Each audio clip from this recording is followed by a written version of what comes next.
We unpack. We unpack. We unpack. Coming to your live boxing ego unpack. Yeah. We unpack. We unpack. We unpack. Coming to your live. What on earth is going on? Shakur Stevenson says that Terrence Crawford, his boy, his power is going to be too much for Canelo. Baby, you want baby? I know that. Alvarez. What is going on? A lot being said. In this video, I'm going to break down what Shakur had to say. Then, of course, I'm going to let you know what I got to say about it. But first, I guess, let me let you listen to, so you can hear Shakur in a new interview that was released, what he had to say about Canelo Crawford. Roll the clip. So I respect it, and I want to commend him for that too. But we're about to do that exact same thing, because in September, your guy, Terrence Crawford, being planned to face Canelo Alvarez. And I give Terrence, and I've said this many. See, here's one of the things about Shakur. Like, I understand Crawford's your homie, Crawford's your boy, but all he did was say, your boy Crawford, and he said, ha. He sounded like too giddy. Like, so for me, I'm just being real with you guys. When somebody's this giddy and like has this level of like affinity towards a person, can we honestly expect true unbiased commentary from them when all you have to do is say their name and they get this like start snickering and kikiing? Like, just be real. So I respect it, and I want to commend him for that too. But we're about to do that exact same thing, because in September, your guy, Terrence Crawford, being planned to face Canelo Alvarez. And I give Terrence, and I've said this many times this week, like, look, he's going to get paid for it, and that's what you're in the game for. But I give him a lot of respect, because he could have stayed at 54, fought some fights, made good money. Instead, he's going to jump up 2 weight classes and take on a guy that's still arguably the best at 168 pounds. When you first heard about this idea, when you first heard about it, what did you think of this idea of Bud going up to 68 to fight Canelo? I ain't gonna lie, I've been putting it out since, I want to say, when he fought Sean Porter. Like, back then, if you go watch, it's an interview out there. I had said I think that Terrence Crawford would beat Canelo Alvarez right after he fought Sean Porter. So the idea, I've been thinking about it. I've been saying it before Bud even was saying it. Why were you saying it then? Like, that was what, a few years ago? Was he 160 or 168 at that point? But why did you believe then that was the right fight? Because I just knew, like, as far as in that weight class, Terrence Crawford is like the greatest. So I just feel as though with Canelo's style and like the style of boxing that he got, I think and this is before Bivol did it, but I thought like Terrence Crawford was the only guy who I felt as though could have beat Canelo with his style. So tell me if you think I'm wrong here. Like, I might have been more confident after the Spence fight, when he threw a lot of right hands in that fight, was aggressive. Against Madrimov, he didn't throw a lot of right hands in that fight. And I've been saying for years that the only way to beat Canelo Alvarez, throw right hands. Gennady Golovkin did it, almost beat him, should have beat him the first time around. Dmitry Bivol did it in their fight. Other guys tend to try to jab him to death. I don't think you can win fights. I was about to say, I disagree with you. That's not surprising at all. Like, I felt like GGG, Bivol, Floyd, I thought all of them had a great jab. Okay. Like, I thought all of them had a great jab. I thought Bivol jab was insane. I thought Triple G jab was amazing too. Yeah, that's his. Yeah, I just think he also wasn't afraid though to let the right hand go afterwards. Like, Kovalev was throwing jabs the entire night, just jabs against Canelo. I think at some point was a different version of like Kovalev. Like, we're gonna be honest, it wasn't the same. You're right. Kovalev after he fought Andre Ward. That's what I think. But I think Bud is a southpaw. I think that's the part that kind of that's underestimated about the fight. I think him being a southpaw makes it a little harder for Canelo. I think Canelo has some type of trouble with southpaw. And I watched him fight John Ryder. Yep. John Ryder, and it was John Ryder wasn't that good. It's just Canelo was fighting against the southpaw, and it made it a little bit harder than usual. But with the Madrimov fight, I just felt like Madrimov is a good fighter, and stylistically, he's a lot different than Canelo. Yeah, I look massive credit for doing it. That is going to be such a big event, and I think he's got more than enough skill to do it. Just like, how does he handle the power of Canelo? Like, that's real. The guy still hits like a mule, man. The guy is really strong. How does Canelo handle the power of Bud? Well, if he throws the right, that's what I'm saying. Like, if Bud lets his hands go, then it ain't just the right. Well, Canelo's also got a great chin too. Like, we've seen him hit by a lot of big guys. I get you. I'm just saying, when Bud hit him, is he just gonna walk forward and take the punches? Like, I just don't know. I done seen Bud hurt heavyweights, so I don't know. I'm glad to end this with us agreeing on nothing as usual. I do appreciate your time. Wow. I mean, I don't even know what to say to any of that. Like, I guess we'll have to see if the fight gets made. Like, there's a lot of guys in boxing where they go off these like legendary sparring stories. We have never seen Bud hurt a heavyweight. Now, he might have hurt a heavyweight in sparring or something, but again, who was a heavyweight? He hurt Tyson Fury. He hurt Deontay the Bronze Bomber Wilder from, oh my God, Tuscaloosa. Like, what heavyweight? You know what I mean? So you're telling us this, but we ain't seen it. And I don't care about what people do in the gym. You know, there are a lot of guys that get these like insane in gym, in practice type of auras, right? Where they're like unstoppable. Harold Miner, they said he was Baby Jordan, and in practice he was cooking everybody. But NBA career wise, you Harold Miner, like, that is not a name that holds weight with the Michael Jordans, the Kobe Bryants, the Steph Currys. Nobody like reveres Harold Miner as that. So for me, I just feel like Shakur Stevenson, to me, I'm just giving my honest opinion, it seemed like he fanboys out on Bud. Like, you introduce his name and he starts giggling, like, and he's like, how does Canelo handle the power of Bud? Like, what are we talking about, bro? Like, Canelo has proven multiple things in his career. And the funny thing is, I'm not like even what you would call a huge Canelo advocate. You know what I mean? Like, Canelo has done a lot of BS. Like, I'll never fight a Mexican fighter because we share the same flag, after you fought Mexican fighters, and then you went and fought Jaime Munguia, and you still haven't fought David Benavidez. My gripes with Canelo have been well documented. So I'm not even like a huge Canelo proponent at this stage of his career with a lot of what he does. But at the same time, I am an analyst, so I got to keep it a bean and keep it a stack when it comes to boxing. And yeah, he's good. He has skill, and he does have a chin. You have Shakur who's saying, how is Canelo going to deal with the power? What power? How do we know that Bud, his thump is the same at 168 with no in-betweeners, no tune-ups, no fights above 160?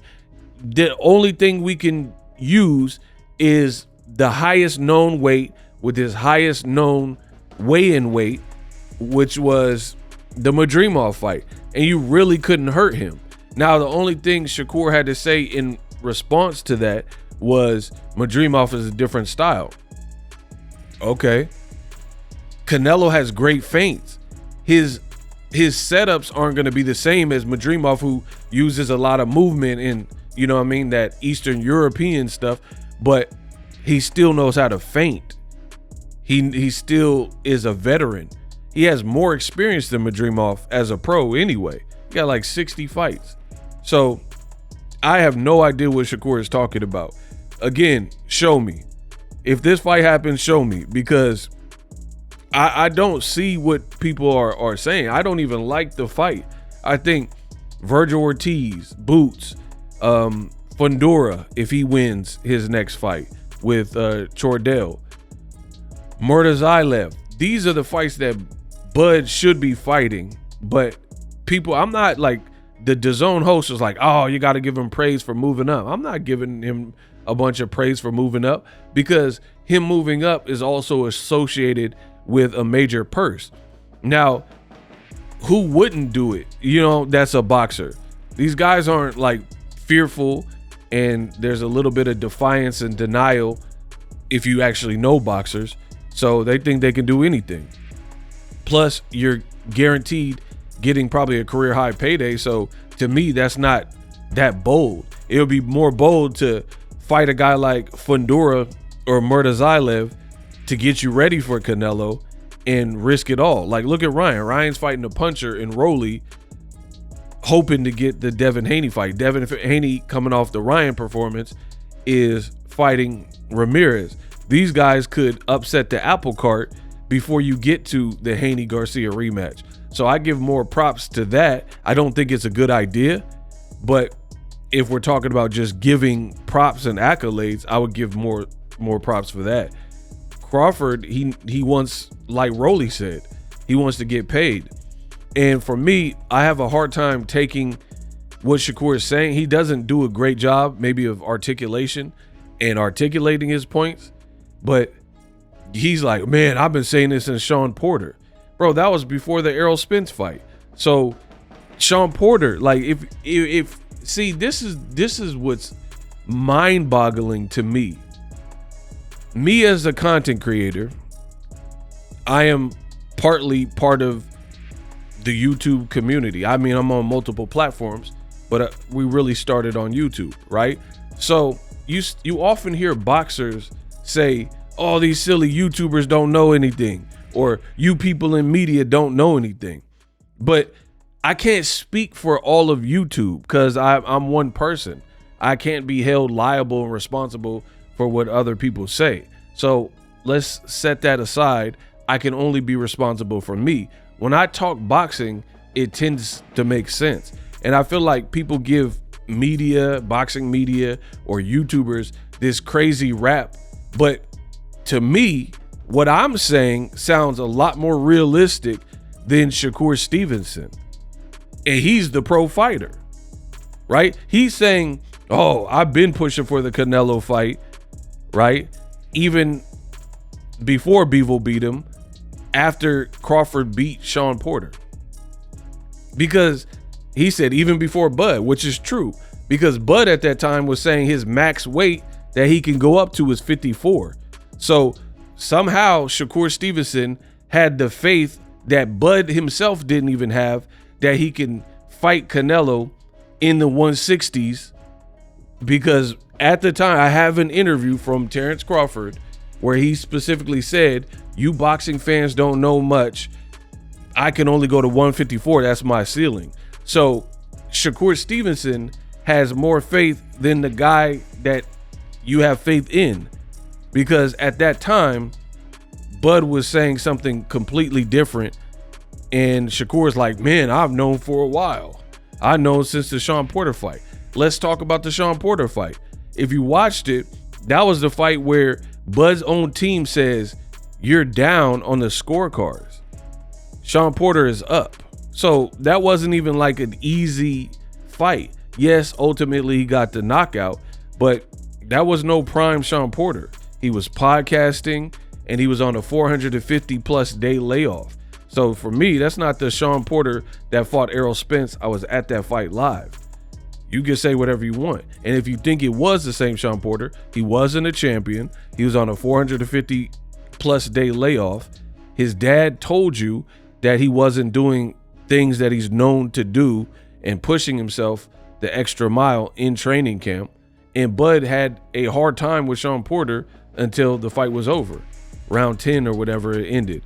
They even said he was down on the scorecards. So how did Shakur, again, if I'm not being realistic and Shakur is, then please tell me the error of my ways in the comment section. But the Sean Porter fight Why would that make you believe? And keep in mind, he said it was before Canelo lost to Bivol. So Canelo hadn't lost since the fight with Mayweather at that point. What would entice you to believe that Bud beats Canelo and that's a fight he should take, when one, Bud wasn't saying that. He was saying he couldn't go up that high in weight at that time. And then two, it was before the Errol Spence fight where he looked phenomenal. And three, the Shawn Porter fight, even though it wasn't a prime Shawn Porter, it was pretty difficult for him and took many rounds. And then even fast forward to the future with all we know, the Bivol loss and Crawford, Madrimov, you're talking about, can Canelo take Bud's power because he's a southpaw? He fought a prime Erislandy Lara, who to me at 54 hits harder than Bud hits when he fought at 54. I only have one Bud fight to judge, and I have many Erislandy Lara fights. The Paul Williams fight, the Castano fight, you know, the fights with, or the fight with Canelo, etc. So to me, that's my personal opinion. That was, and he's a bigger southpaw, like frame wise. Lara looks like he's a bit bigger than Crawford, and he didn't start at lightweight. So you're questioning if Canelo can take his power. Furthermore, we've seen another top 54 pounder in Jermell Charlo, different style to Bud, but still an accomplished, a more accomplished 54 pounder that was undisputed with more fights, and again, probably a bigger frame than Bud, move up to fight Canelo, and he couldn't really do anything with him. So what gives you this reassurance that Bud's power will be too much for Canelo to manage? Again, you're gonna have to show me that, because for me, the only, like, the in terms of like a knockout, yeah, Bud can make it a challenge by moving and boxing and possibly get a loss on Canelo's record. Possibly. I would favor Canelo. I've already been on record saying that, from what I know, unless he looks suspect versus William Skull or something else happens between now and September. But how I'm feeling right now, I've already told you, I would favor Canelo, and until something else happens that makes me doubt that or whatever. Like if he looked suspect or got dropped by William Skull or something like that, right?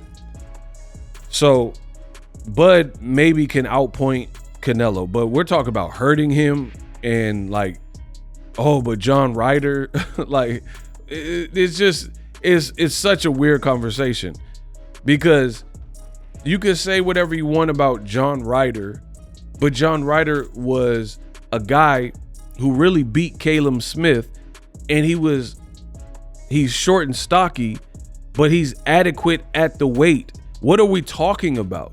What is Shakur talking about? We're talking about, whether you're talking about Berlanga, Munguia, Ryder, whoever, Bivol, these are guys at 175 or 168 with many fights at that weight class. So whatever they're able to do with Canelo does not hold true for somebody who is moving up in one fell swoop, in one motion, and has been hurt in the lighter weight classes, Mean Machine, Gamboa fights, right? And we're just assuming like everything that Bud does well in lighter weight classes that he showed throughout his career automatically translates. If you're moving up and you're moving up naturally, there's usually going to be something that is lost.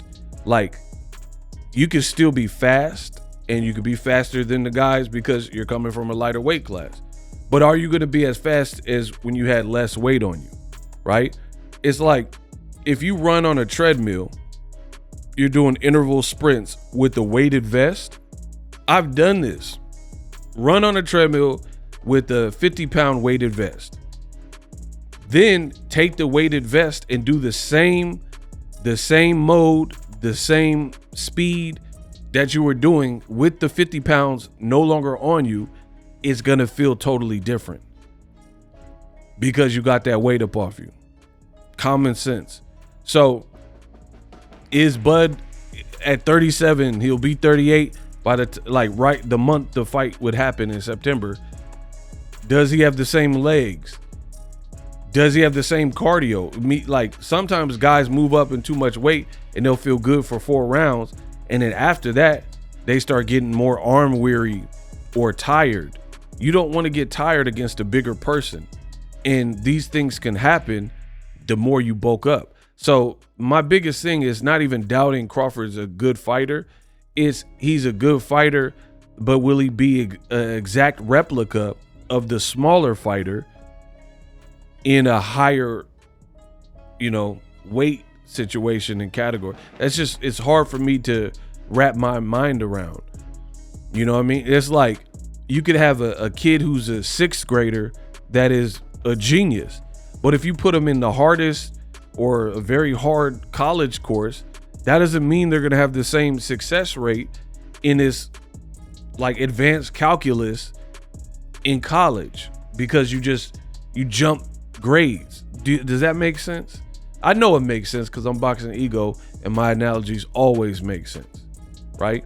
So I don't really find myself understanding a lot of the fanboyism that I see in boxing conversation. Like, people have these natural biases and their mind almost can't think. When I'm thinking of Crawford and Canelo, I don't have a dog in the race. If Crawford win, he's an American. That's great.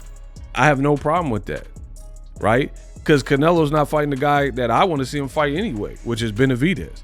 So fair play to him if he wins. I know this is hard for people to wrap their minds around. They think, oh man, you hate this fighter or you're anti because I have a criticism. You could believe whatever you want. It's not going to change my sleeping habits. I'm going to sleep like a baby because that's just chatter to me. I really don't care. You know what I mean? So for me, I gotta see Crawford move up and keep all of the same dynamics that he had in the lighter weight classes in a new weight class, because I don't think personally that's how boxing works, right? Like, you look at Kell Brook. Kell Brook did pretty good versus Triple G. Hell no, guys. Hell, Max's guys is punch nothing, right? Until he didn't. He was doing real good until he wasn't. Until he got his eyes shattered up by Triple G. And it didn't matter that it looked like Kell Brook had more skill and speed and athleticism than Triple G, because Triple G was allowed, fighting a smaller guy, to make some mistakes in there. Kell Brook was walking on eggshells, and the moment he made mistakes and gave up too much punches, the bigger person was able to capitalize and just get rid of him. You know, it's like if you're play fighting with your son or whatever, the son is not hitting as hard as the dad, so the son can throw 30 punches at you, and then if you got mad and just bop and decked him, you'll knock your kid out. You know what I mean? So that's kind of a comparison, if you will, to moving up in weight and not doing it in the proper way. I really don't understand, other than two names that you know, why people even like this fight, right? And don't tell me, if this fight happens, don't tell me, oh, Crawford did good. I don't care about doing good. I never said that he couldn't do good. I said I don't see him winning. So I don't care how it happens. If he loses in any form or fashion, don't say nothing to me. The only way you could come back is if he does what you guys are saying, like knock Canelo out and things that I don't really see happening. I've already professed he could try to stink it up and kind of fight negative, which won't really be pay-per-view worthy, but it'll keep him safe, and then like pick his shots, pot shot, move around, cause Canelo to keep resetting, maybe outbox Canelo. But I don't see this, oh, can Canelo take his punches stuff, right? Especially when, like, boxing is so backwards right now, bro. It's so backwards. You got the guy who got mad fights above 160, from Chavez Jr. to Jacobs. All these fights were at 160 or better, to fights undisputed and unifications. Caleb Smith, Billy Joe Saunders, Caleb Plant unifications. 2 fights at 175. Dmitry Bivol, Kovalev, and he's taking a tune-up nobody asked for to collect that last belt in May. And Bud's taking no tune-ups, no experience above 160, let alone 168. 1 fight at 154, and you guys are trying to sell me on this fight. And then Shakur's best way of breaking it down of his point and why it's good is, oh, I've seen Bud hurt heavyweights. Who was the heavyweight, bro? Where's the tape? And again, who cares if it's sparring? Sparring, I've seen stars, undefeated people that are still undefeated to this day. I've watched them spar and seen them get hurt. And they're getting hurt by people who are like more middle of the road journeyman style in sparring. Who cares? You guys live and survive off of sparring. I don't care about no sparring. I care about under the bright lights, like Floyd Mayweather say. That's where it matters. Nothing sparring don't, who cares? It's like a practice test. That's cool. You got some good sparring in. Like, that's why you see some dudes try to like live and survive off of sparring tapes. Who cares? What does sparring mean? Like, oh man, I beat Kobe Bryant in practice. Whoop-de-doo. Like, you beat him in practice. But then when Kobe played you and you were with the Celtics, he cooked you and he put up buckets. Like, you know what I mean? So if you're in the industry, you'll know what I'm talking about. I've seen it. I don't care. I've seen a lot of guys, like, they'll be neck and neck. And then, like, this is how weird boxing is. I've seen guys in sparring, right, where I don't think they were getting the best of the sparring session, and they had upcoming fights. So I was like, I had the knowledge of whatever happened in sparring, and I don't think they had the best of it. But then they fought and looked immaculate. Whereas before the actual fight, I'm like, man, are they going to be good for the fight? Because they giving up punches, and this dude who's lesser than the guy that they're fighting in 2 months or a month or whatever, and this guy, this less than guy in sparring, looks like he's getting with him. So, you know, it's easy to look at sparring and overjudge it. That guy could have been tired that day. That might have been his 4th, 5th, 6th sparring part. Who cares? You know what I'm saying? So Shakur, you got to do better in explaining all this stuff you're saying with Bud. And here's the thing. Tell Shakur to put the type of money he's talking on Bud by knockout. Not no tweet or no text message. Put a betting slip where you put $100K on Bud by knockout. If what I'm saying sound crazy, then bet some serious money and we'll see what you believe in. It's easy to say stuff on a podcast or an interview, but people do stuff. And see, that's the thing is, like I said earlier, YouTubers get a bad rap, like, oh, you YouTubers don't make sense and stuff like that. But then you hear these fighters and they're buddy with somebody, and they're not going to give you realistic. That's why no matter what, it's still cracking on YouTube. It's still like content creators run this because that's at least a point where you could get realistic perspective. It's like a food critic, but then the restaurant paid them for the review and they're like, oh, this is the best Italian food I've ever had. And it's Olive Garden. It's not the best Italian.